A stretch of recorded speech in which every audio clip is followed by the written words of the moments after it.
O que leva um jovem de 18 anos a escalar cerca de 420 metros de granito sem nenhuma corda, sabendo que um único erro significa a morte?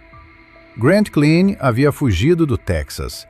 Aos 16 anos, ele era completamente obcecado pelos imensos paredões de Yosemite e pelas histórias dos lendários escaladores que enfrentavam aquelas rochas sem qualquer tipo de proteção. Sua paixão era verdadeira, intensa, sua habilidade impressionante. Mas, no mundo do free solo, paixão sozinha nem sempre é suficiente. Essa é a história de como o maior sonho de um jovem escalador acabou levando ao maior dos sacrifícios. A história de Grant Cline não começa nas montanhas. Ela começa nas planícies planas de Frisco, no Texas, uma cidade localizada ao norte de Dallas. Foi ali, cercado por bairros suburbanos, que Grant cresceu como um garoto criativo, determinado e cheio de inquietação. Seu pai lembrava que, ainda muito jovem, ele já demonstrava uma atração incomum por lugares altos. Ele era o tipo de criança que saía pela janela do quarto e subia no telhado à noite, apenas para ficar sentado ali, observando o mundo. Era um pequeno sinal de algo maior dentro dele. Um desejo por uma perspectiva diferente. Um mundo visto de cima. Aos 14 anos, esse impulso finalmente encontrou um caminho. Grant entrou pela primeira vez na academia Canyons Rock Climbing Gym, em Frisco. E naquele ambiente de paredes coloridas, agarras de plástico e o ar carregado de magnésio, a vida dele encontrou um propósito. Escalar passou a ser a forma como Grant se conectava com o mundo. Ele encontrou sentido em testar seus próprios limites e uma sensação de paz na concentração silenciosa que a escalada exigia. Sua dedicação foi imediata e total. Durante o primeiro ano do ensino médio, ele começou a trabalhar na mesma academia onde tudo havia começado, juntando dinheiro para comprar seus próprios equipamentos de escalada em rocha. Ele não estava apenas brincando de ser escalador. Ele estava construindo uma nova identidade, peça por peça, centavo por centavo. Seu mundo, que antes girava em torno da escola e das obrigações familiares no Texas, começou a se reorganizar completamente em torno de algo muito mais forte. Um único ponto distante no mapa: Yosemite. Grant se tornou um verdadeiro estudante das lendas do vale. Ele assistia repetidamente a documentários como Valley Uprising e Free Solo, fazendo sua família assistir junto várias e várias vezes. Pela tela, ele era transportado para um universo de paredes gigantes de granito, escaladores lendários e um estilo de vida que parecia puro e livre. Ele não se apaixonou apenas pela escalada. Ele se apaixonou pelo mito de Yosemite, um lugar onde pessoas abriam mão de tudo para viver sua paixão. Uma vida simples, focada, aos pés de algumas das maiores paredes do planeta. Ele estava absorvendo uma narrativa poderosa, uma história na qual ele queria entrar e viver pessoalmente. Esse sonho passou a organizar toda a sua vida. Na escola, ele participava de programas de teatro e direito, mostrando que tinha uma mente criativa e afiada. Mas tudo isso era secundário. Apenas distrações interessantes diante do que realmente importava. Seu verdadeiro foco era chegar à Califórnia. Transformar o sonho em realidade. Para acelerar esse processo, ele decidiu se formar mais cedo no Centennial High School, concluindo os estudos um semestre antes, em dezembro de 2024. Ele estava impaciente para começar sua vida de verdade. Aos 16 anos, o chamado de Yosemite era tão forte que ele não quis esperar. Ele pediu permissão aos pais, Jennifer e Jeff, para passar o verão vivendo como um dirtbag no vale. No mundo da escalada, esse termo é quase um título de honra.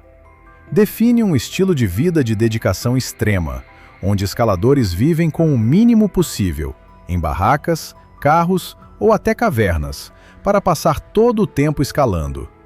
É uma vida que troca conforto por liberdade. Uma filosofia que nasceu no próprio Camp 4, em Yosemite, décadas atrás. Seus pais, preocupados com a idade dele, disseram não. Mas o sonho era forte demais para ser contido.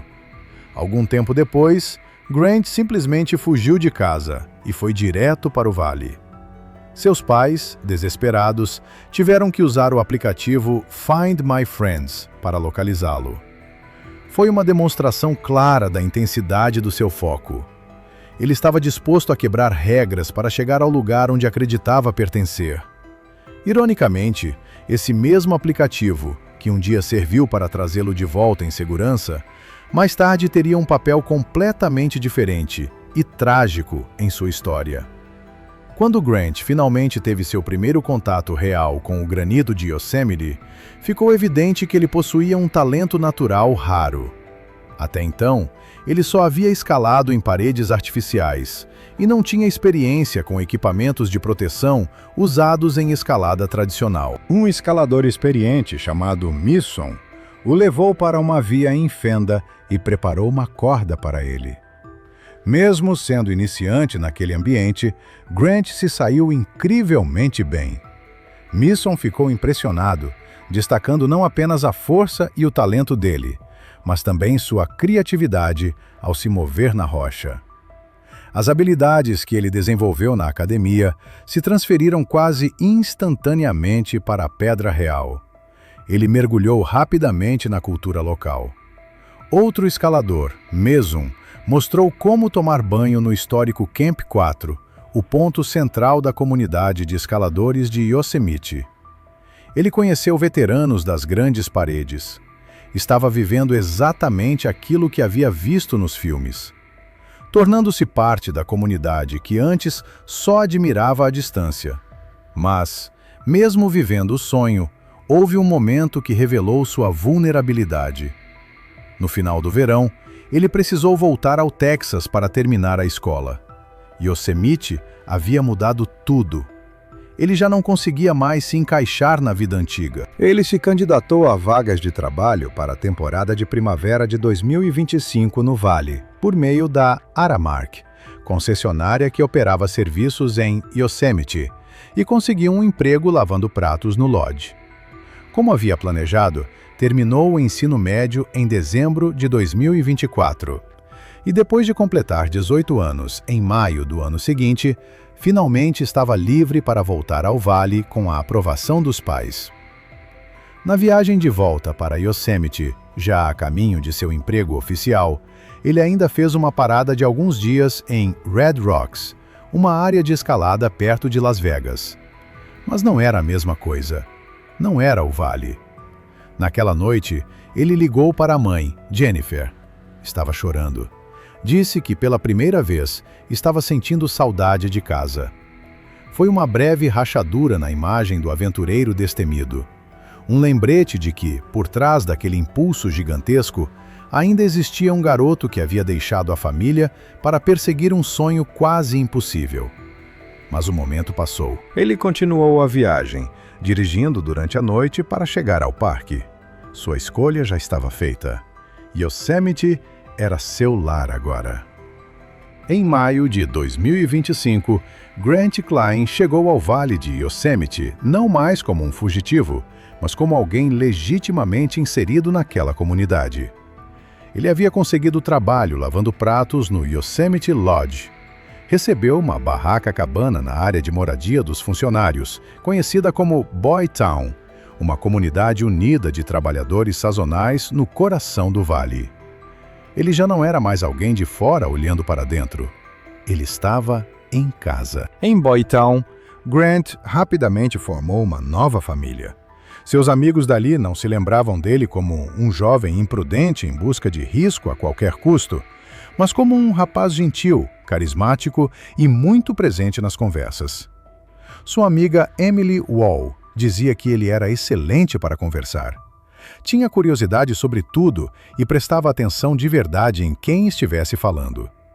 Também o descrevia como alguém doce e seguro. Ele havia encontrado o seu povo, uma comunidade que entendia sua paixão. Do estacionamento de Boy Town, Grant conseguia erguer os olhos e ver as enormes paredes de granito, incluindo a formação que em pouco tempo se tornaria sua obsessão final: Royal Arches. Com o vale como quintal, sua evolução na escalada foi absurdamente rápida. Ele começou em uma via bastante popular de 5 enfiadas, chamada After Six, graduada em 5.7, uma dificuldade considerada moderada para escaladores experientes, mas que ainda exige respeito. No início, ele subia a via com parceiro e corda, aprendendo os movimentos e se acostumando com a textura do granito. Mas logo deu um passo dramático. Grant começou a escalá-la em free solo, completamente sozinho, sem corda e sem qualquer equipamento de segurança. O free solo é a forma mais pura de escalada, mas também a mais perigosa. Para quem sobe assim, não existe margem para erro. Um único escorregão, uma garra que quebra, um segundo de distração. Tudo isso significa uma queda certa. Grant passou a solar a After Six com frequência. Aquilo virou rotina. E então ele avançou ainda mais. Começou a fazer a via descalço. Não era sobre velocidade, não era sobre eficiência, era sobre conexão. Era uma tentativa de viver uma experiência mais profunda e mais elemental com a rocha. Um jeito de sentir diretamente a pedra sob os pés. Essa nova e arriscada paixão não era segredo para ninguém. Grant falava abertamente com os pais sobre o fato de praticar free solo, algo que os deixava apavorados. Sua mãe, Jennifer, contou que implorava para que ele não fizesse aquilo. Mas Grant tentava explicar sua motivação de um jeito que ia muito além da busca por adrenalina. Ele dizia que aquilo tinha se tornado natural para ele. Dizia que o free solo o fazia se sentir muito pequeno e, ao mesmo tempo, parte de algo muito maior. Esse era o coração da sua busca. Nas imensas faces verticais de Yosemite, ele encontrava perspectiva. Encontrava uma forma de se conectar com a força gigantesca da natureza. Era uma busca profundamente pessoal, quase espiritual. Sua confiança aumentava a cada subida bem-sucedida.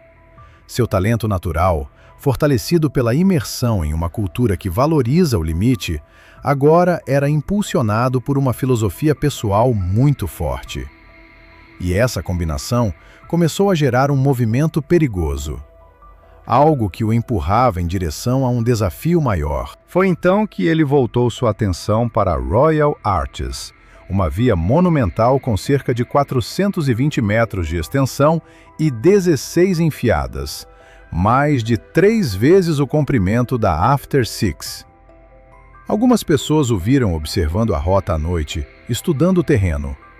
Grant contou a amigos que planejava fazer uma espécie de reconhecimento em free solo, uma subida exploratória para testar a parede. A ideia era subir além de uma seção difícil conhecida como The Pendulum e depois descer novamente.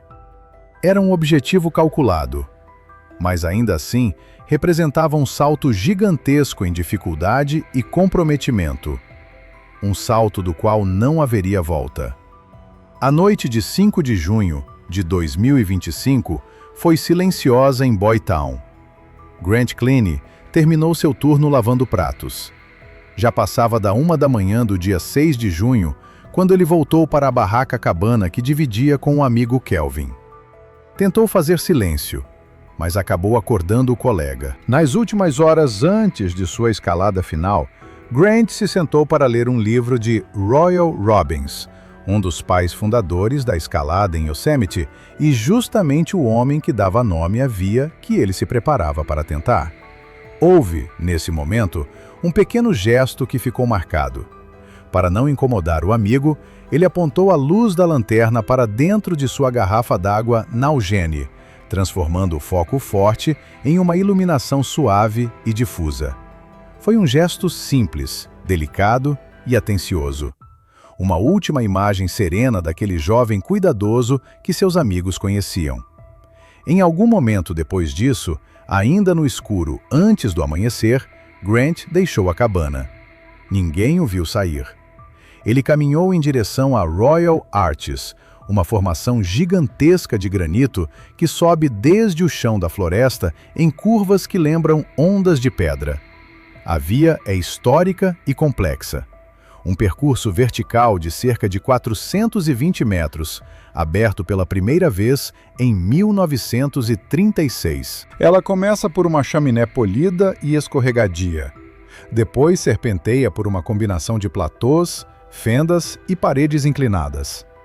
Mais acima, inclui o famoso Pendulum, uma longa travessia em balanço sobre uma seção lisa da rocha que a maioria dos escaladores faz com a segurança de uma corda. Para um escalador em free solo, cada movimento ali exigiria precisão absoluta. A exposição é imensa. O fundo do vale se abre muito abaixo, a uma distância vertiginosa. O sol nasceu. O dia avançou. E Grant não voltou. De volta a Boytown, seus amigos Chris e Kelvin começaram a se preocupar. Eles sabiam do plano. E conforme a tarde virava noite, a preocupação foi dando lugar ao medo. Havia algo errado. Os dois correram para a base de Royal Arches e começaram a procurar, gritando o nome de Grant naquele espaço enorme e silencioso. Os chamados batiam no granito e ecoavam pelo vale, mas não havia resposta. Em determinado momento, eles viram um par de escaladores descendo a rota em rapel, mas essas pessoas não tinham visto ninguém com a descrição dele. O sol começou a se pôr, lançando sombras compridas pelo vale, e um frio de pavor começou a tomar conta de tudo. Os amigos voltaram para Boytown quando a escuridão caiu, e a equipe de busca e resgate de Yosemite, conhecida como IOSAR, foi avisada e iniciou uma investigação oficial. Depois, às 9h30 da noite, o telefone de Chris tocou. Era o IOSAR. Do outro lado da linha, disseram que haviam encontrado Grant. Para localizá-lo, usaram uma ferramenta que poupou o que poderia ter sido um dia inteiro de buscas: o aplicativo Find My Friends. Era a primeira vez que a equipe de resgate utilizava aquele recurso em uma operação de recuperação. A mesma tecnologia que os pais de Grant já haviam usado para encontrar o filho fugitivo e trazê-lo de volta em segurança, agora havia conduzido os socorristas a uma descoberta devastadora. A notícia era a pior possível. Grant havia morrido. Seu corpo foi encontrado na base da falésia, mas o local contava uma história própria. Ele não estava na própria linha de Royal Arches. Foi encontrado abaixo de uma feição conhecida como Cobra, cerca de 240 a 300 metros a leste da primeira enfiada da via. Ou seja, estava consideravelmente fora da rota. O que aconteceu em seus momentos finais permanece desconhecido. Não se sabe se ele cometeu algum erro de navegação ainda na base ou se escorregou ao atravessar o terreno inclinado e traiçoeiro que levava ao início da escalada. Ninguém pode afirmar com certeza. O silêncio de Royal Arches guardou a resposta final. Nos dias que se seguiram à tragédia, o gerente do programa de busca e resgate de Yosemite, Jesse McGahey, teve a difícil tarefa de telefonar para o pai de Grant, Jeff. Jesse também era pai, e foi profundamente impactado pela perda daquele jovem vibrante de 18 anos. Ele descreveu a queda de Grant ao pai como um mistake, um termo usado na comunidade da escalada para se referir a um erro fatal de julgamento ou de execução. A família Klein escolheu enfrentar o luto sem rejeitar a paixão que movia Grant. Em vez disso, tentou compreendê-la. No dia em que soube que o irmão havia partido, a irmã mais velha de Grant, Sydney, recorreu ao diário e escreveu uma passagem de sensibilidade impressionante. Ela refletiu sobre a beleza da natureza humana quando uma paixão se torna tão profunda que lógica e razão parecem perder força, e o medo já não consegue tocar nem o corpo, nem a mente. As palavras dela abriram uma janela para o espírito do irmão. Não enquadravam seu gesto final como simples falha de lógica, mas como expressão de um amor tão poderoso que foi além do medo. O amor da família por Grant era tão imenso quanto o amor dele pelas montanhas. Mesmo tentando recolher os pedaços de um mundo despedaçado, eles fizeram planos para voltar a Yosemite, o lugar que havia chamado seu filho com tanta força. Sua mãe, Jennifer, compartilhou uma crença espiritual muito bonita sobre a ligação dele com o vale. Disse que Grant sentia um grande chamado de Yosemite e afirmou: "Eu acho que ele já esteve lá antes e vai voltar outra vez." Para ela, Grant não havia sido perdido para o vale, ele havia se tornado parte dele. Durante o luto, a força e a generosidade da família também ficaram evidentes. Uma campanha no GoFundMe foi criada para ajudar com os custos inesperados de viagem e dos serviços memoriais, e a comunidade, formada por amigos e desconhecidos, se mobilizou em torno deles, arrecadando quase $20 mil. Em um gesto notável de gratidão, a família pediu que, em vez de flores, as pessoas fizessem doações para os Friends of Yosemite Search and Rescue, justamente a organização que havia trazido seu filho de volta. Uma celebração da vida de Grant foi realizada no Texas, na Canyons Rock Climbing Gym, o mesmo lugar onde sua jornada havia começado. A história de Grant Cline não é apenas sobre a forma como ele morreu, é sobre a maneira como escolheu viver, com uma paixão destemida, absoluta e total. Ele foi a Yosemite em busca daquela sensação de pequenez diante de paredões gigantescos, e no fim, acabou se tornando uma parte permanente do lugar que mais amava. Um eco entre as paredes de granito, uma presença dissolvida na paisagem que o chamou desde muito cedo, como se o vale sempre tivesse guardado um espaço esperando por ele.